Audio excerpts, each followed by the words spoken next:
Je m'appelle Hervé Bonnefoy, je suis professeur d'oncologie, je suis médecin à l'Institut Bergonié. Je m'occupe exclusivement de patientes présentant un cancer du sein. Le projet Aliénor est un projet qui est né à partir de deux constatations.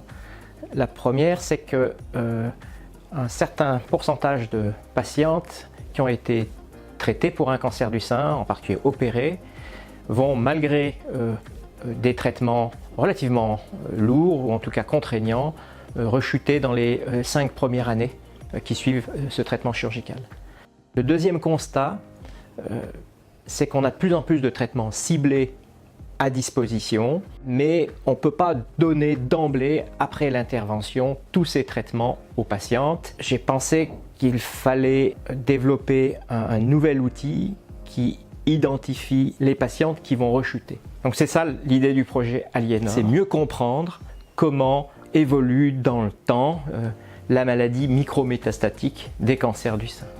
Je m'appelle Antoine Italiano, je suis cancérologue à l'Institut Bergonié et professeur de médecine à l'Université de Bordeaux. Grâce à la Fondation Bergonié, nous avons pu mettre en place il y a 4 ans un programme qu'on a baptisé Cancer Innovation Aquitaine et qui a permis à ce jour à plus de 2500 patients de bénéficier d'une cartographie moléculaire de leur tumeur.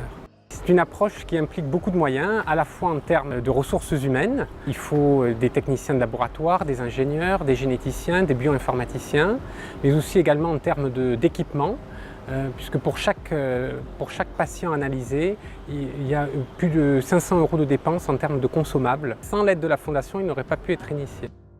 Je m'appelle Marion Barraud-Couchouron, je suis psychologue à l'Institut Bergonié. Ça fait maintenant 1 an que j'ai mis en place des groupes de méditation de pleine conscience pour les patients pris en charge à l'Institut Bergonié. Maintenant quelques années, il y a aussi eu de nombreuses études, notamment menées aux États-Unis et au Canada, qui montrent que spécifiquement en cancérologie, les patients qui participent à des programmes de méditation de pleine conscience ont des bénéfices au plan biologique, au plan comportemental, au plan émotionnel.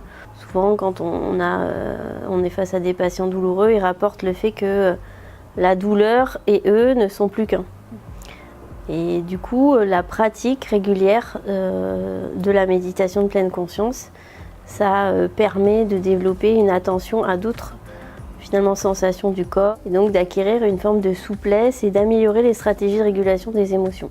Je pense qu'il est important aujourd'hui de pouvoir promouvoir le développement des approches non médicamenteuses, notamment particulièrement celles qui ont été évaluées. C'est grâce au soutien de fondations comme la Fondation Bergonié qu'il est possible d'avoir accès à cela notamment, donc je pense que c'est vraiment nécessaire.